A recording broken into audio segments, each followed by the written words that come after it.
যে ব্যক্তি সকাল বেলা তিনবার তেলাওয়াত করবে আউযু বিল্লাহিস সামিউল আলিম মিনাশ শাইতানির রাজিম, এরপরে সূরা হাশরের শেষ তিনটি আয়াত তেলাওয়াত করবে, রব্বুল আলামিন ওই ব্যক্তির জন্য ৭০,০০০ ফেরেশতা নিয়োগ দিবেন যারা সারা দিন ওই লোকের জন্য মাগফিরাতের দোয়া করবে।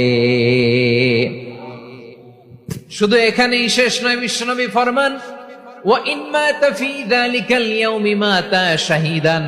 ওই দিন যদি ওই ব্যক্তিটা ইন্তেকাল করে, সে শহীদ হয়ে কিয়ামতের দিন আল্লাহর সামনে দাঁড়াবে।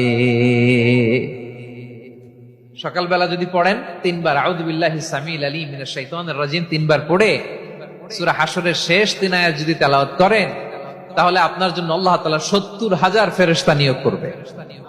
সারা দিন তারা আপনার জন্য মাগফিরাতের দোয়া করবে, আর ওই দিন ইন্তেকাল করলে আল্লাহ তাআলা শহীদ হিসেবে আপনাকে কিয়ামতের দিন দাঁড় করাবেন।